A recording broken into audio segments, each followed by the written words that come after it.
Hello?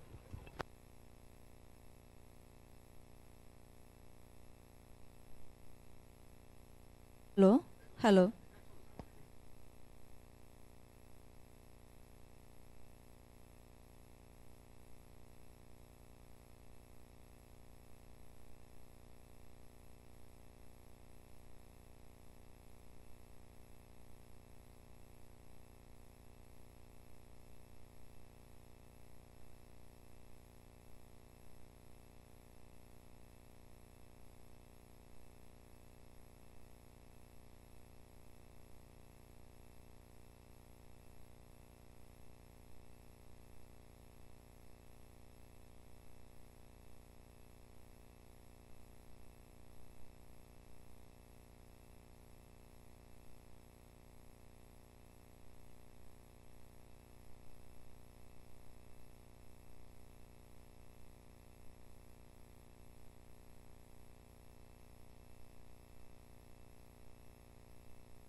Good evening. May I kindly ask everybody to find a seat?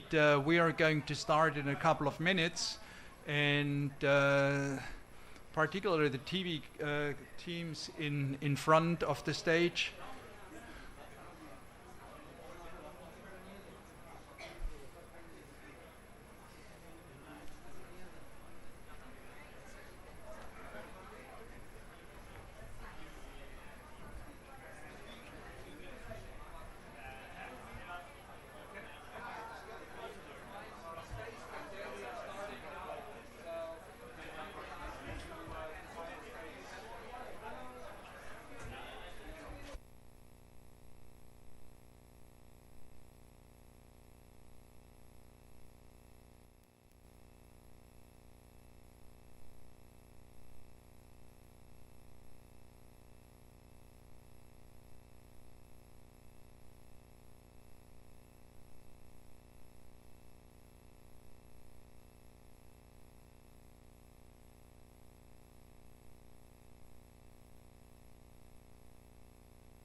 I believe everybody had now a shot of the front row.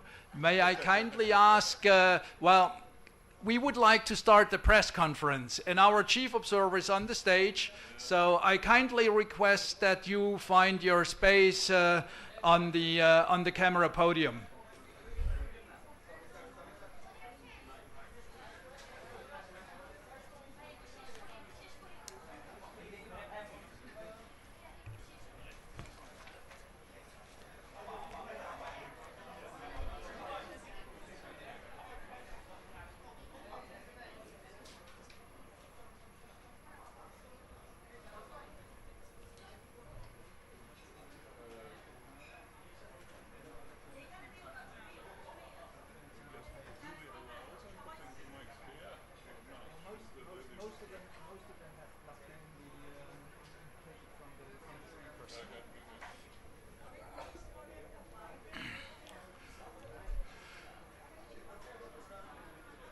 And please, can we keep the central hallway open?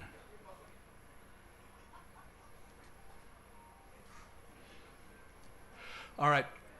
Good afternoon and welcome to the first press conference of the European Union Election Observation Mission to Bangladesh. To begin with, this is broadly an European Union event, so the European Union is very careful when it comes to data protection and privacy protection. So we are filming this event. It's being broadcasted on Facebook, and it's also going to be used on our social media and other media channels. So whoever doesn't want to be on any photographs or the videos, we kindly ask you to find a space somewhere near the table with the technicians.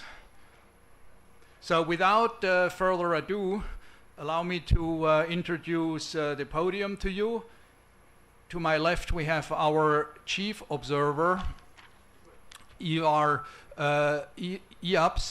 and next to him is our deputy chief observer, Inta Lasem. Let me pass the stage to our chief observer. Yes, thank you very much, Eberhard, and good afternoon, Your Excellencies, ladies and gentlemen, esteemed members of the media, and distinguished guests. It is both an honor and a privilege to stand before you today as the chief observer of the European Union Election Observation Mission to Bangladesh. On behalf of the entire mission, I would like to extend my sincere gratitude to the Bangladesh Election Commission and the Ministry of Foreign Affairs for inviting the European Union to observe these historic parliamentary elections. Your invitation reflects both the strong partnership between Bangladesh and the European Union, built on mutual respect and shared commitment to democracy. In particular, I would like to express my appreciation to all those I have met during my first visit to Bangladesh. I held meetings with the authorities and with a wide range of political and electoral stakeholders, including the Chief Election Commissioner and the Chief Advisor of Bangladesh, with political parties, media outlets, citizen observers, as well as other civil society representatives to discuss the unfolding electoral process. And I'm looking forward to the meeting with the Chief Justice tomorrow morning. Each year, the European Union deploys fewer than 10 election observation missions globally. Each one of those missions is a clear testament to the importance we attach to the engagement with a particular country. By sending an election observation mission to Bangladesh, the European Union is confirming the depth and the importance of our relationship. Let me just note, this is the first time since 2008 that the European Union sends a fully fledged election observation mission to the country. It signifies the EU's firm and principled commitment to supporting democratic values and democratic processes. Let me now say a few words about myself. I'm a member of the European Parliament, elected from Latvia. This is my first time in Bangladesh, but not my first time as an election observer. Previously, I have observed elections in Africa and in Europe. And as a political scientist, I know the importance of a trusted and credible electoral processes for any country's democratic journey.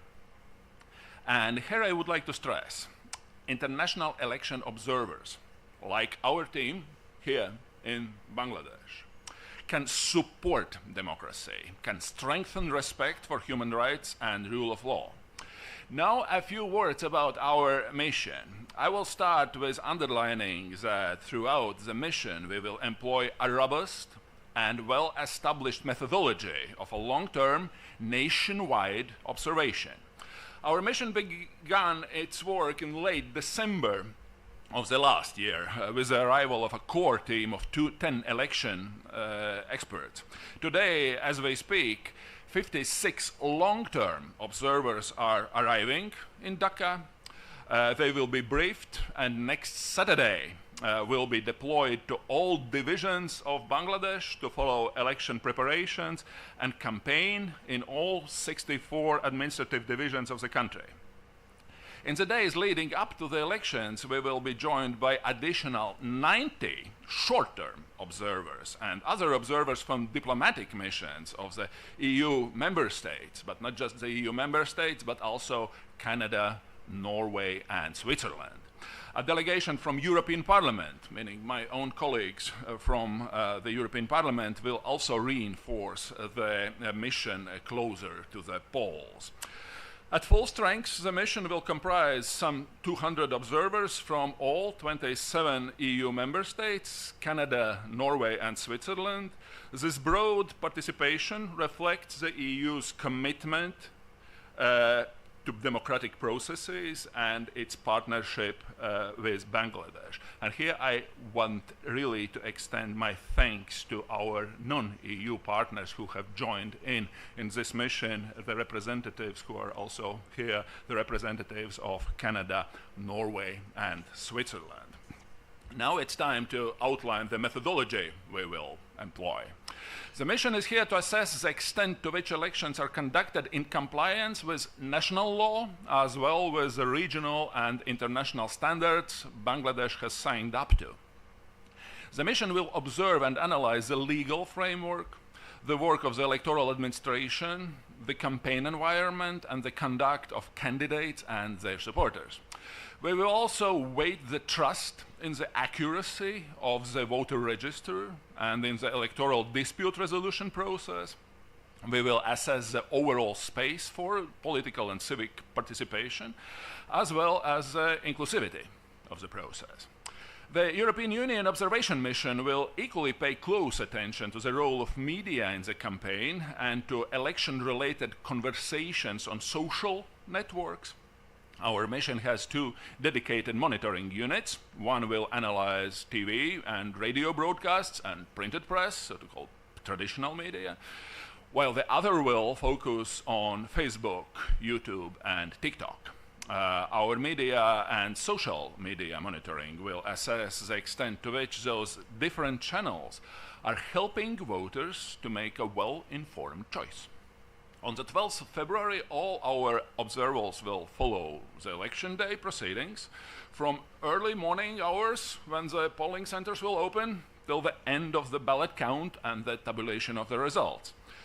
I want to emphasize, and this is important, the European Union was invited to observe the parliamentary elections by the Bangladeshi authorities, and our technical assessment of the electoral process will be guided by 3 key principles: independence, impartiality, and non-interference. We observe, we do not interfere. We do not administer elections. We do not certify results. And we are not here to rectify any shortcomings. These elections belong solely to the people of Bangladesh. All EU observers are bound by a strict code of conduct that requires neutrality and non-interference. We come as a partner, as we say, fresh pair of eyes to look exclusively at the electoral process. I can assure you that the mission will deliver an impartial, fact-based assessment and will observe without intervening or without supervising. We hope that the upcoming election will be transparent and inclusive, conducted in a peaceful manner that will allow all voters to maintain confidence in the process. Transparency and clarity are important for each and every stage of the elections. It is also one of the core values of our election observation mission. Therefore, everyone will be able to see and follow our mission's work. On our social media accounts, we will regularly post about our meetings here, whom we meet, when we meet, and so on and so forth. In Dhaka, in other cities, also in towns and villages. More detailed information will be regularly placed on the mission's website, and that's why please do try the QR code, which is located below me on the stage to get connected. This is how we will be reachable. 2 days after the elections, on the 14th of February, the mission will present its initial findings at a press conference here in Dhaka. I will respond to all your questions and queries, and our statement on the 14th of February is going to be published online. Our mission will remain in Bangladesh until the entire electoral process is completed. Then, at a later stage, usually about 2 months after the election, I will return to Bangladesh and will present a comprehensive final report, which will also include recommendations for future elections. I'm really honored to have been given this opportunity to lead the EU Electoral Observation Mission and to witness these historic elections. Since my arrival in Dhaka on Thursday, I have held a series of meetings and discussions with electoral stakeholders. These discussions have been invaluable in understanding the context and preparing for our work. In addition to the meetings related to the elections, I also have talked to young voters who will cast their ballots for the first time. And I also have visited important places to honor and to understand the rich cultural heritage of Bangladesh. My team and I have been warmly received by all our partners here, for which I am sincerely thankful. Let me conclude by stressing once again, these elections are crucial to fortify democratic institutions through the ballot box. Hence, it will be important that these elections are conducted peacefully, in a transparent and inclusive manner, and that all voters and candidates retain confidence in the process and in the outcome. Ladies and gentlemen, the European Union Election Observation Mission will provide a thorough, impartial, and objective assessment. It is my hope that our work will contribute positively to the credibility and transparency of these elections, and will reinforce the confidence of the Bangladeshi people in their democratic institutions, and will strengthen the respect for human rights and for the rule of law. These elections are a significant milestone for Bangladesh democratic journey. The European Union stands alongside the people of Bangladesh in a spirit of partnership, accompanying and not directing this process. Thank you very much for your attention. I am now happy to take any questions you might have. Thank you very much. So the way it works is we are going to collect 3 questions at a time in a block. And may I ask you to introduce yourself by name, and please let us also know for which media outlet you work. So we start with a gentleman here in the front in the light shirt. Microphone is coming. Yes, I'm Imran from Daily Dekonto. As I understand that you have arrived Bangladesh, one of the advanced team have arrived Bangladesh earlier, and you have interacted with the different political parties. So may I know what kind of issues they have raised about the election, how confident they are about the election process, and is there any uncertainty of holding the election on February 12th? Thank you.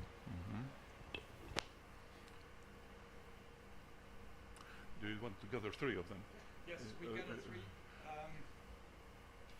The gentleman here in the second row, please.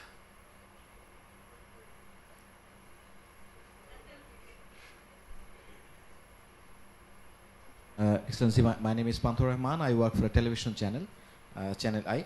My question is, how does your team will assess the independence, as you said, and capacity of the Election Commission of Bangladesh during the election period? Thank you. The third question we take from the lady on the all the way on the other end. Excellency, my name is Isha Jahan Urmi. I work for DBC News. If I ask you just one main challenge for this election, what you think? What the main challenge? One challenge, if I ask. Yep. Thank you. Thank you very much for all these 3 extremely relevant questions. The first one, what issues have been raised by the political parties? I mean, of course, we have discussed all the context where this election is taking place, but as I look at the political parties I have met, and there are just a few of them, this is a process. We are continuing tomorrow, and also after that, what really positively makes an impact on me is that they are very expressly devoted to really having a credible and participatory election, which to my mind is really good. As for the later process, of course, we are going to observe how it's going to evolve. And of course, we should also take into account that since 2008, no credible and competitive elections have taken place in Bangladesh, which means that many things have to be, if you want, reintroduced and re-debated. As for the Central Electoral Committee, well, the initial impression is that we value their transparency and their openness, also in working with us. As for the later work we have just started, we will pay our attention to both legal aspects that are very important for us, how the law is being followed, but nevertheless, in that sense, this is what we are here to observe, the impartiality also of the authorities, including, of course, the Central Electoral Commission.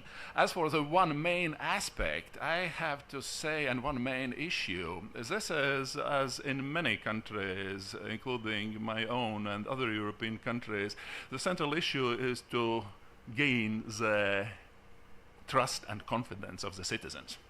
This is, to my mind, really the most important thing that this whole process should be devoted to. And in that sense, we think that our mission's contribution should be of some value, because we are really here to support this really historic elections. We have a question here in the third row at the corner. Sir, this is Mishu. I work for Jamuna TV. It's a 24/7 news channel. My question is about how do you have assessed the law and order situation right now here in Bangladesh? And what about level playing field? Most of the political party claimed that they don't get the level playing field. So what's your assessment so far? The next question, this gentleman on this side. Hi, it's Tanzim Anwar here. Yes, it's Tanzim Anwar. I do work for our state-owned news agency. I'd like to ask you two questions. What's your observation? Do you think that the election commission is working totally independently? And my second question is, what's your observation? The current situation of Bangladesh is conducive for a free and fair election? The third question is a lady in, yes, exactly, the one raising the hand. Thank you. Hi, I'm Nafiza Doula from Independent Television. Transparency International Bangladesh is an organization in Bangladesh who work in corruption transparency. They already raised the questions that why Bangladesh government spend money on European Union of Election Observation Commission. They don't have enough budget. They asked about that question. Thank you. Okay. Thank you again. As for the law and order situation, we all know that this has been an issue in many countries, including Bangladesh, and we are also paying attention to that. And as for my first impression with talking to Bangladesh authorities is that they are aware of the risks, and what is the most tricky thing in this situation is really to keep the balance. On the one hand, to really have effective law enforcement agencies in place. On the other hand, of course, protecting also the free expression, free right of association. And in that sense, this is what we are going also to pay attention to, how this balance is being kept. As for the level playing field, this is again an issue we are going to pay attention to in many aspects. This is, for example, we are monitoring the access to media. Which is an issue in many countries, how much each and every candidate gets an access to the relevant media. This is also some other aspects of the level playing field, including, for example, the registration of candidates. We know that the appeal process is still going on. This is what we are going to observe. As for the question about the Central Electoral Committee, again, our first impression is openness and transparency. As for their further work, I think for us it's a little bit too early to make any conclusive statements on this.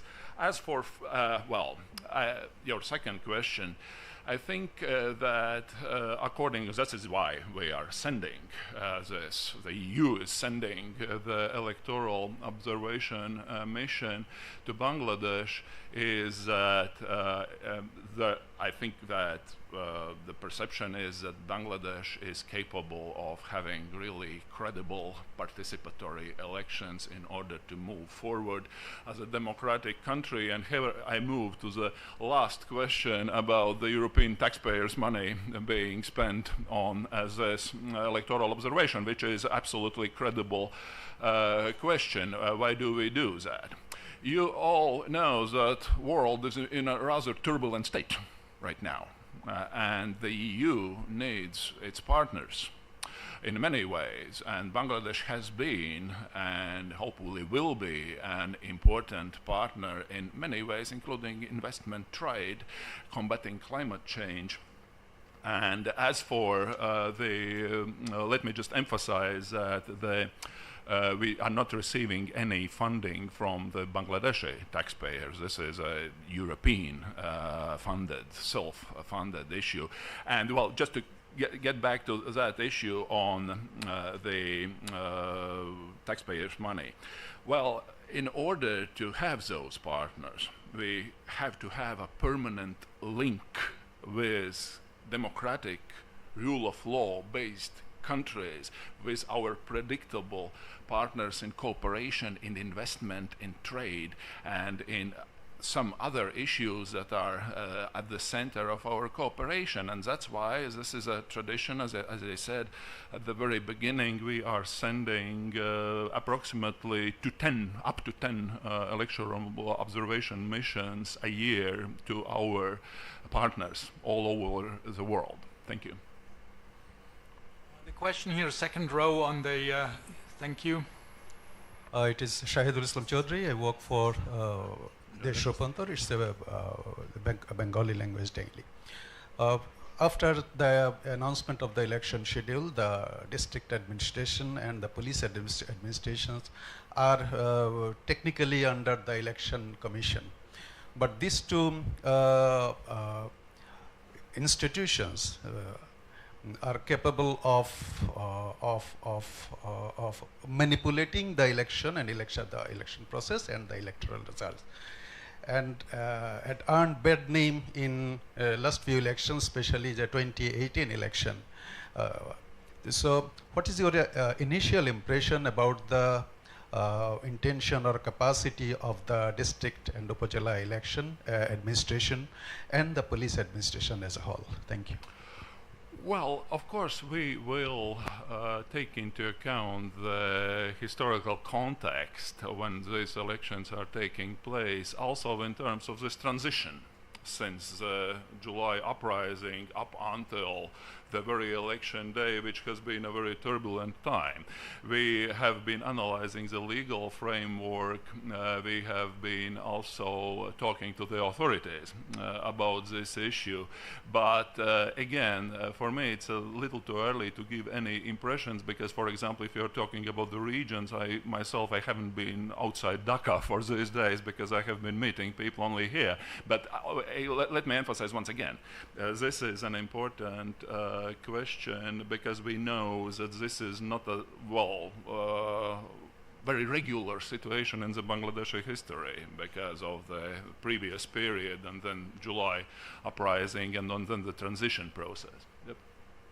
Then we had a question on this side, the gentleman with the shawl. No, in front of you, Thank you. My name is Sifat Kabir and I work for Deshkal News. In short, it's DN. My question is, since your arrival in Dhaka, you have met several politicians, government officials, I believe. So what's your primary assessment on the ground level before the election? What do you think, your primary assessment? Well, I'm taking apparently them one by one. So the gentleman in the blue jacket, please. Thank you. My name is Moshe Hasib. I work for Channel 24. So how do you see the deep fake issues on social media and how these issues will be used in this election? And what are your capacities in terms of sorting these digital propaganda issues? That's my first question. The second part of the question, is there any concern on the pre and post-election violence in the upcoming one? And then let's take the third question. The gentleman in the third row, second chair. Yes. Thank you. This is Mustafiz. I work for New Age. It's English Language Daily. You have mentioned that your expectation is election would be inclusive and participatory. Would you explain the term inclusive election or participatory election? What do you mean by it? Thank you. Mm-hmm. Yes. First of all, again, as for the initial assessment is meeting the political parties is that, again, I have just met 2 of them, and this process is still ongoing. But the first positive thing I have to mention is that they are really devoted to having a credible election without any also violent upheavals. As for the social media,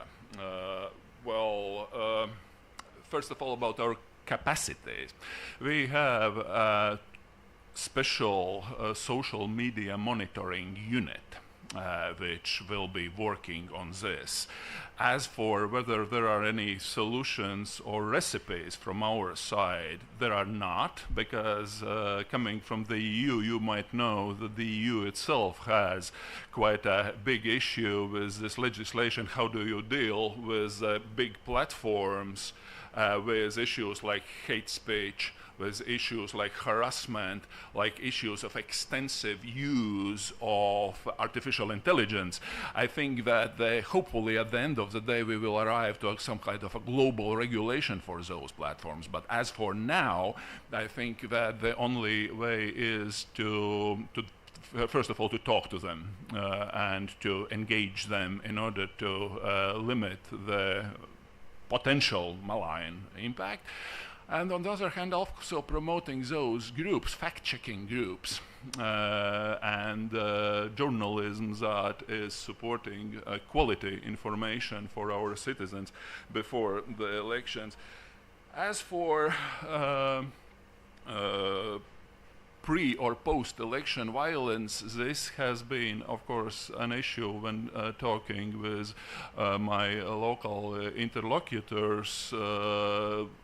We know that this is, well, a problem in many ways, but I still hope and I still expect that the Bangladeshi authorities have a resource to address that, and also that the main stakeholders in this elections are understanding the seriousness of this issue, because, as it was said, one life lost is one life too many lost.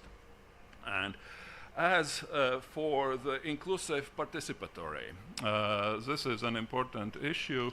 I think that inclusive means, from our perspective, first of all, inclusion of all social groups of Bangladeshi citizens, groups like women, groups like ethnic, religious minorities, and also the regional groups to participate them. And participatory is also the what we are really looking forward to have a credible turnout for those elections, which would also signal us that Bangladeshi citizens are really using this democratic process to decide their own future. Thank you. So we have the first question, third row at the aisle, please. And the second question on the second row. Yeah. Hi, this is Wahid Ezas. I represent Prothom Alo.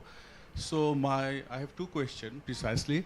When you emphasize on the peaceful, transparent and inclusive election, you emphasizing on the role of media. So in last 17, 18 months, we see a larger amount of challenges from the social media, be it Facebook, YouTube, or anything else. When you emphasizing on the freedom of media, when someone reporting objectively, that outlet or individuals either were tagged or shamed in the social media and something like that.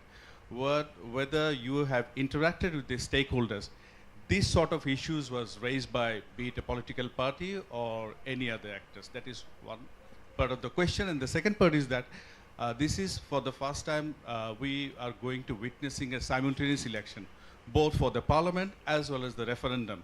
Whether, what is your impression after having interacting with the stakeholders, whether they saw sort of challenges in regards to the referendum? Thank you. This is Porimal Palma from the Daily Star. So I have actually two questions. One is you said that you expect the elections, every stage of election to be transparent. You know that election funding is plays a very important role in the elections. And how do you actually monitor this, assess this? Because some candidates may spend more amounts than they actually declare. This is one. The other one is in the recent months, we have seen that different minority groups have expressed concern that they are afraid that they cannot go to the polling stations because there have been various various levels of attacks and intimidation. What is your assessment about this, and how would you monitor this? Thank you. So we have one more question. The gentleman in the middle.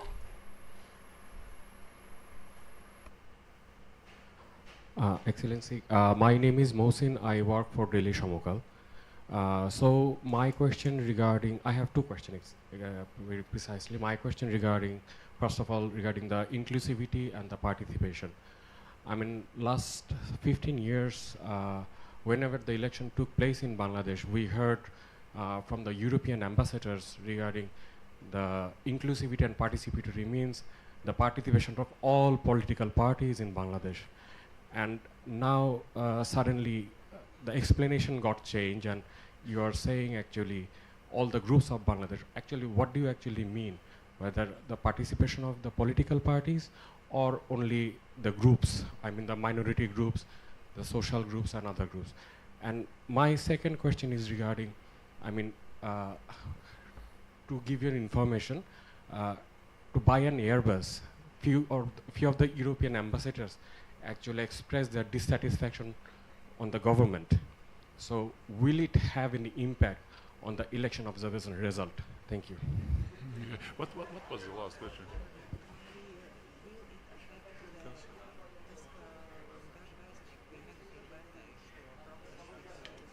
Okay. Well, first of all, well, these are very, very good questions, all of them.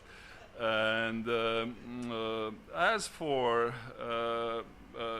how do we look at these elections taking place together with a referendum. We all know that this is not a very usual practice, but it happens. For example, in my own country, which is Latvia, it has happened that we make a referendum together. So in that sense, of course, what we will really observe is the main thrust is going to be the parliamentary elections and not the referendum, because this is kind of outside of our mandate.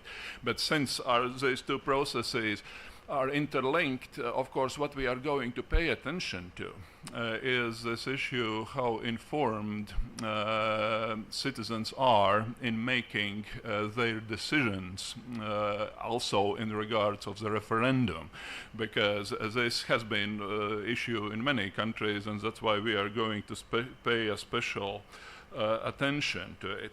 As for the election funding, which was raised by the colleague from the Daily Star, I think that there are two elements of that.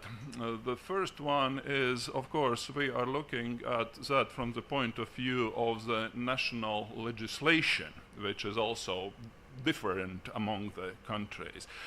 And we are paying attention to to what extent it is being observed and to what extent it's being implemented. As for our recommendations after the elections, which are going to come later on, we might, and well, to make some recommendations and observations on this particular question as well, because we all know that the excessive influence of money on the election results is a problem for all democracies. As for the intimidation of minority groups, this is of course an important issue, because as a European Union we have always defended the gender equality and also of course the participation of women, but also the participation of other minority, not other, but not just women, but also minority groups. But in that sense, we are going to send our observers to all 64 districts of the country, and they will be asked to pay special attention to such a possibility that such processes might take place. As for the inclusivity of as one of the questions that have been raised, inclusivity, it means well, everything. It means both the capacity of citizens to cast their votes and to be counted in a fair and good way, but also of course the participation. From that perspective, we all know that, well, the party registration is an issue, and we all know that this has been also historically a very complicated issue here regarding the issues of national reconciliation and transitional justice.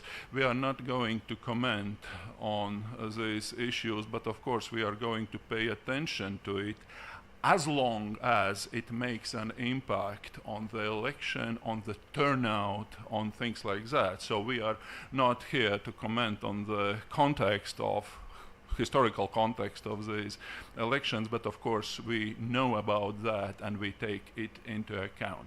So thank you very much for being here. We are looking forward to have an intensive,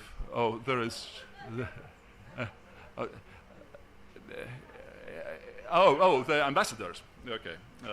Well, first of all, again, I feel bound by my mandate, which has been given not by esteemed colleagues, ambassadors here, but by the European External Action Service, and my task is to provide a really impartial, objective, neutral assessment of those elections and not listening to this or that official, honorable as all they may be. Thank you very much.